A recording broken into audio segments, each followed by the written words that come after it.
Hello everyone and welcome. I'm Beastly Eel, and in today's video we're going to be talking about the season finale of Daredevil Born Again. This was an incredible episode. I'm super excited to see what this turned out to be, and although there might have been some pitfalls in my opinion, of like areas that might not have been the best, in the sense of like how the whole series went as a whole, or let me phrase it as like individual episodes might have gone. However, the great story that they got to was actually incredible. So the episode starts with Matt Murdock in the hospital. He's not dead, shocking. In fact, nobody should have been surprised by that whatsoever. But anyway, so he's alive, and he's dealing with bleeding heavily. He's then trying to figure out what he's going to do next and how he's going to stop Fisk.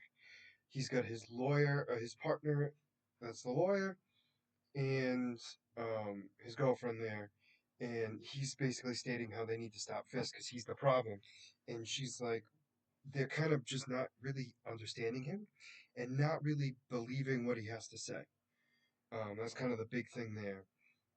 Also, with the fact that nobody believes Matt can really do much, mostly due to the fact that Matt is well bleeding out basically.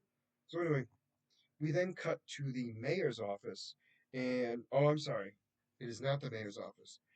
He's actually with Vanessa. He's covered in blood. He's talking about what they're going to have to do next, and then it was the next day. Oh no, I'm sorry.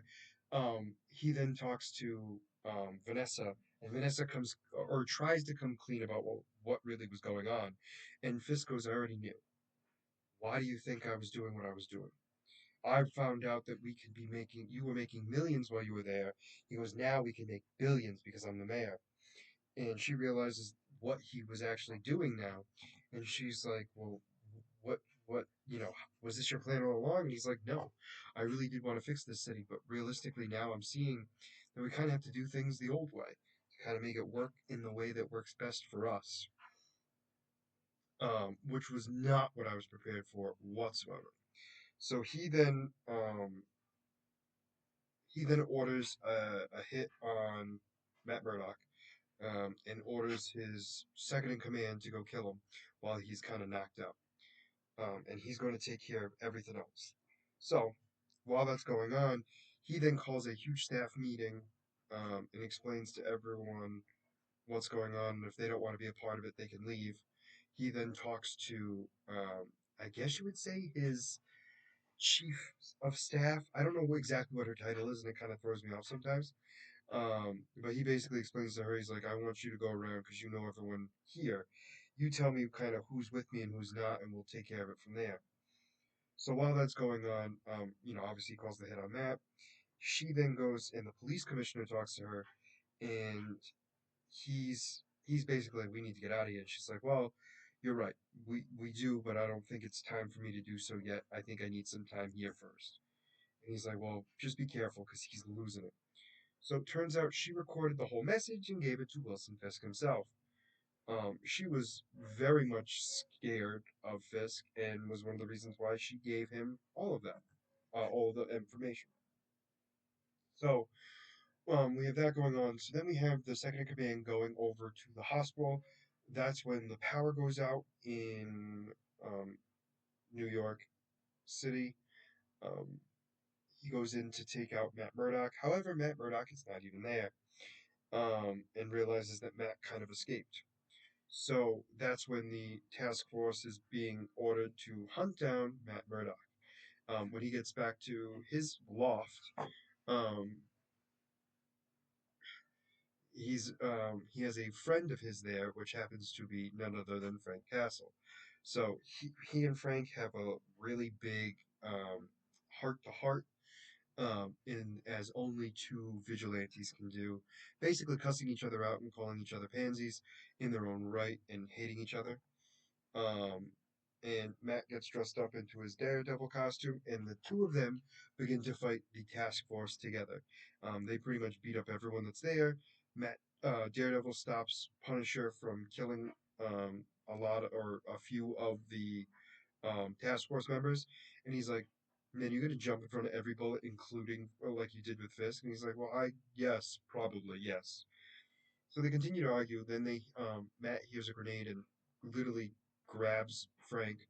They both jump out of the building. He uses his grapple hook to kind of gently as possible hit the ground below. They get ready to run away, and that's when a car pulls up, and it's none other than Paige, Karen Page. So they all get in the car with her. They go to another disclosed location.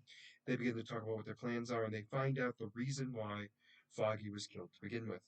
The reason for Foggy being killed had to do with the fact that he stumbled upon the fact that the pier is a not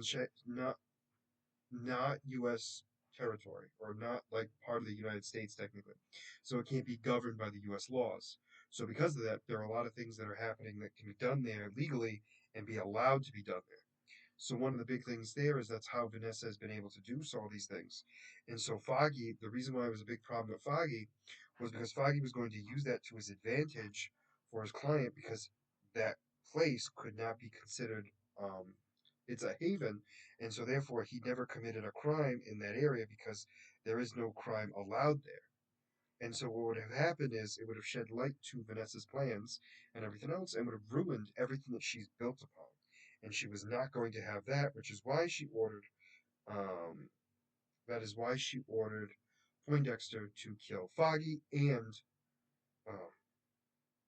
and his client. And that was the only reason why.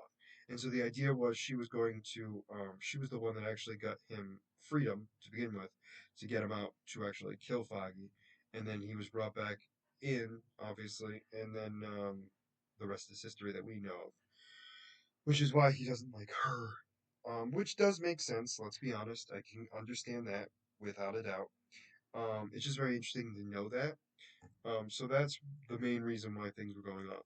So there's a huge fight between um Matt and so Daredevil and Paige are gonna go to the pier to try to figure out what's going on and try to stop it from happening. Um, Frank says he's not going, he's gonna stay behind, and they're like, "Well, what are you gonna do?" He's like, "I'm gonna stay here." And they're like, "When you realize they're gonna be coming after you," he's like, "I'd like to see them try." And he goes out on a killing spree against the anti-vigilante task force. But Frank unfortunately gets his butt kicked after taking a lot of them out. So he gets beaten down, then captured, then tortured to try to get him to join them, and he refuses because he's like, "I'm not doing this at all." And basically continues to cuss him out during the whole time as he continues to get beat up. While that's going on, Matt and Paige can't get too close to the pier because they're going to be seen. And the fact is that they realize, or he realizes, they both realize that he can't do it alone and he needs a group. So he decides to back off and kind of regroup and build an army to kind of stop Wilson Fisk.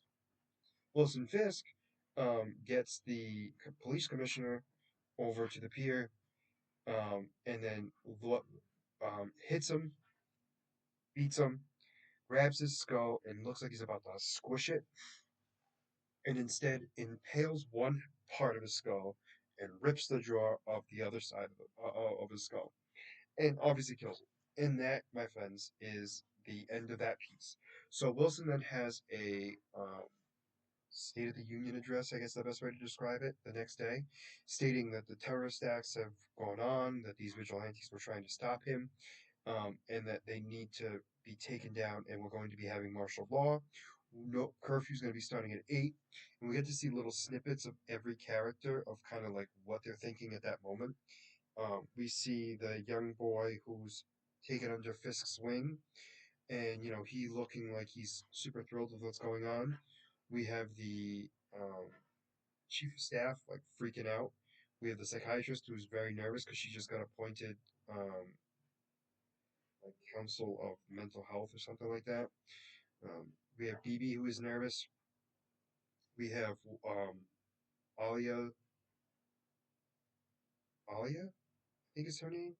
The niece of White Tiger, we see her as well. And then we see Matt or Daredevil with all of these police officers who are willing to go up against Fisk. and we know he's going to have to build an army. And that's, my friend, is how the season ends. So the idea is, or the thought is, we're going to be seeing the Defenders come back with a few more members as well, to kind of help Matt take down Wilson Fisk.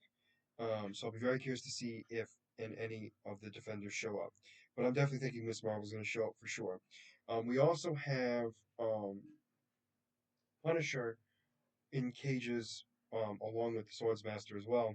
And then he tricks one of the anti-vigilante task force members into shaking his hand. He breaks his arm, takes his keys, and sneaks out. We know he survives only because we know he gets his own like special coming out, and I'm going to think that we're going to be getting it around Halloween. But we'll have to wait and see to know for sure. But anyway, we have that going on, and then obviously, like I said, Matt is going to have to build an army of vigilantes to take down Wilson Fisk. So season two is going to be entirely going against Wilson Fisk, and I cannot wait to see what happens there. But overall, these last two episodes were incredible. Super happy with how it ended. In the way that we see our heroes lose, and can't wait to see them triumph and defeat Wilson Fisk. So for now, let me know what you guys thought about this season down in the comments below, and the season finale in general.